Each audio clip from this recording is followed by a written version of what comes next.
I'm Bob Chapman. I'm a longtime member, 20 years really, of St. Peter's Episcopal Church here, part of the St. Peter's community. St. Peter's itself, the reason I came to it was because it seemed to me like a really good experiment in trying to put people's faith into action. And St. Peter's has a long history of social justice, and it's very ecumenical. And it just seemed like a good fit.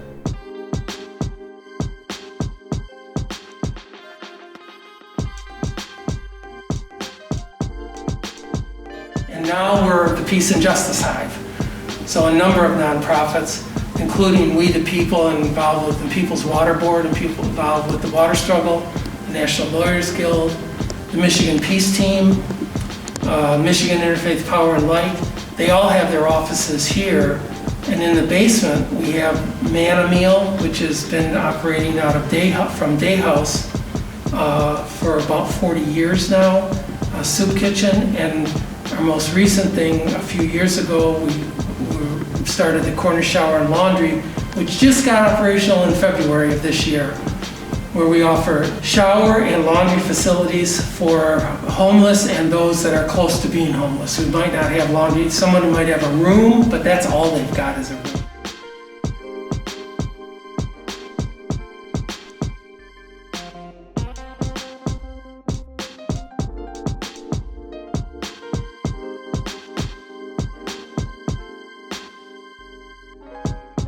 I'm born in Detroit.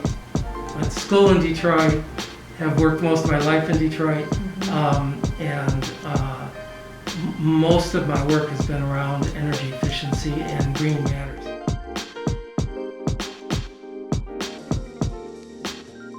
First of all, through my work I came to solar, and I've had solar in my own house for about 5 years, but I've been keenly aware that solar is not for everybody. And energy efficiency comes first. So before I put panels on my house, I put LED lights in. I have energy saving toilets and water saving toilets, and I've got, things caulked, etc. We did the same thing at St. Peter's. St. Peter's has relamped. We did whatever energy efficiency things with the limited budget we had. We focused on that first, and that's what any house of worship should be doing, and any household should be doing. If you're a candidate for solar, though, you've got a great opportunity because you can save energy, but it's also got a very good environmental impact.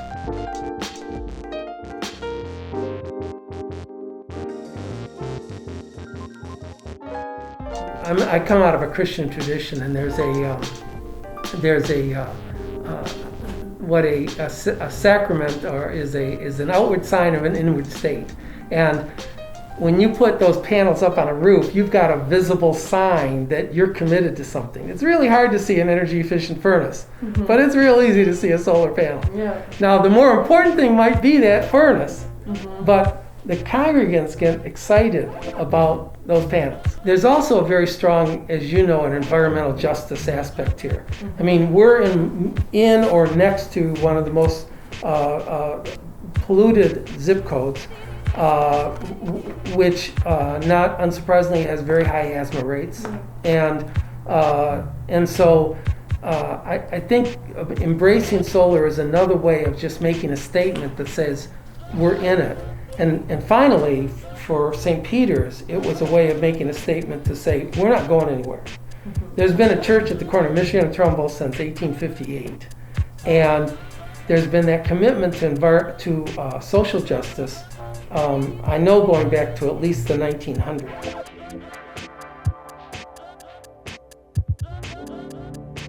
This is a 11 kilowatt array, which is really pretty small, but the church does everything it can to be energy efficient, so we try to keep the electric bill down anyways.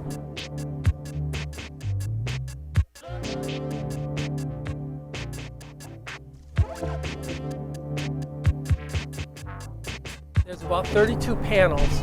We're standing on a flat roof. As I told you, we would have preferred to have it on the south side, more visible and actually more powerful, but the Historic Commission didn't want us to do that.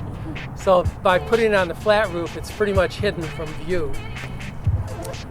This powers enough to about 80% of the power needed for what we call the Peace and Justice Hive, which is the building we're standing on and attached to the church itself.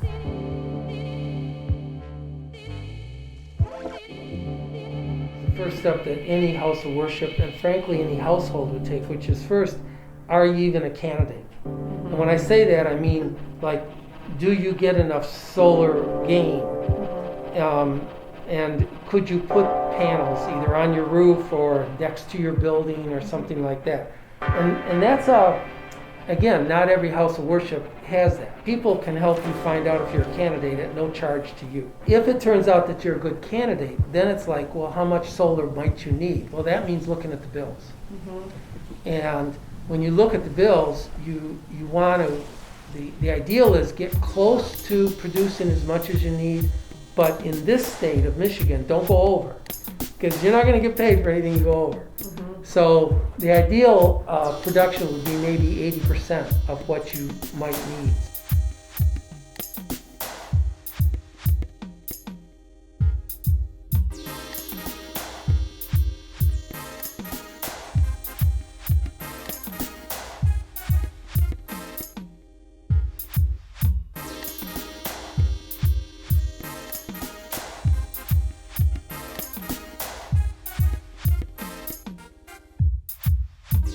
We learned through Michigan Interfaith Power and Light, we're part of a national umbrella. So we knew that there were other houses of worship around the country that had used this thing called a power purchase agreement. Somebody does the upfront cost, and somebody else agrees to pay for the power. A power purchase agreement, in the way that we're doing it, is local, socially responsible investing. We viewed like, well, I don't mind. And it's good for the environment, it's good for the church, it's good for the community, and you only have two things. You got your money and your time. Yeah. So I know what I've tried to do with my time, so this is what we're trying to do with part of our money. The whole installation of labor, materials, engineering, design, etc. cost $27,000. We paid that because we used a PPA, a power purchase agreement, so that my wife and I are the investor. And that took care of the church didn't have to do the upfront cost. Right. And then as the church pays for the power month by month, that simultaneously is paying for the panels, so that within about 13 or 14 years, the church will own the panels and have another 15 to 20 years of basically free power.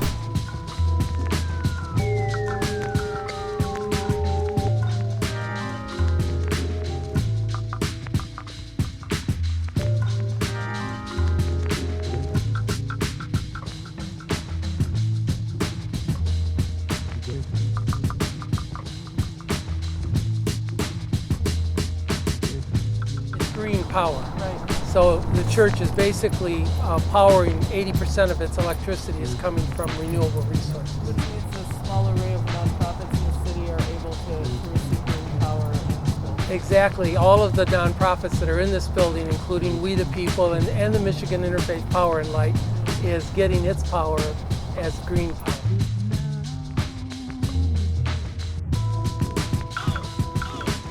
St. Peter's actually is because we are a very small church and we don't have a lot of things going on at night, we have a pretty low bill compared to a lot of churches, very low. I mean, it's the equivalent of about maybe 3 houses for their bills.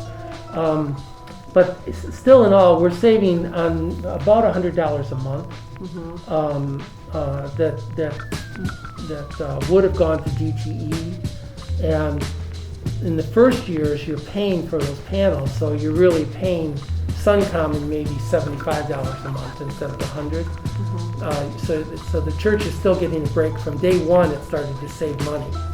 But in 15 years, it'll go from that 100 to more like $200 a month that it'll be saved.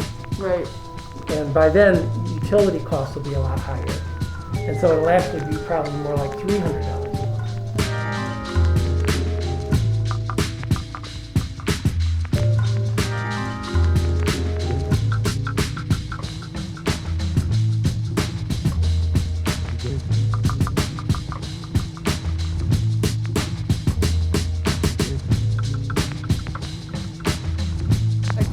about putting our faith in action. The church has always had an environmental concern for nature and care for nature ethic, and so it's looked for ways of doing that. And initially it was about energy efficiency, but when this opportunity came up, they were all in. It's a symbol and it's a declaration that we're going to do whatever we can to have clean power and to care for things.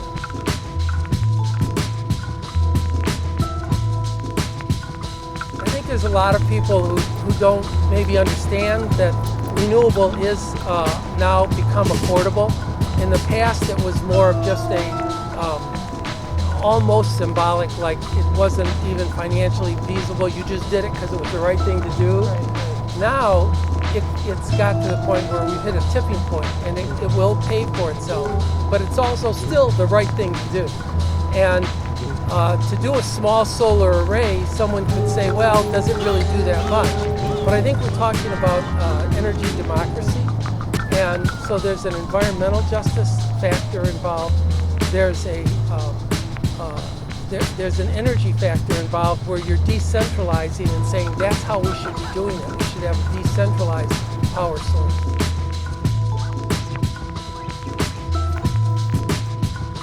One thing I would say for sure is that a power purchase agreement would work for a lot of nonprofits or for houses of worship.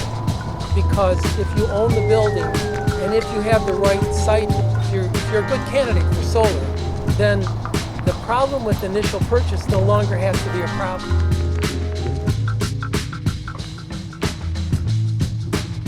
One thing I want to stress is that if you're a house of worship, the solar panels cannot be the beginning or the end.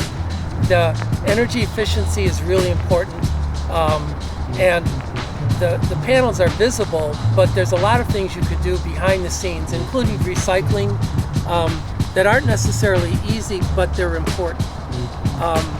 And in terms of lessons learned, and this is something that we're still learning, I wouldn't want to say we got it all figured out. You have to figure out ways to celebrate your success and to let other people know what you're doing. I told you, these panels are up on the roof, so it's easy to forget that it's even happening unless we periodically put in, hey, our bills last month were $14, you know? If we don't tell the story, then it can easily just be forgotten.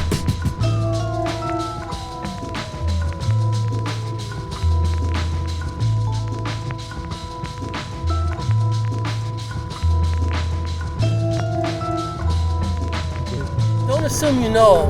Don't assume you know that it's a good thing or a bad thing. Be willing to do the information, get the information, be willing to do the work to find out if you're a good candidate. And then go for it.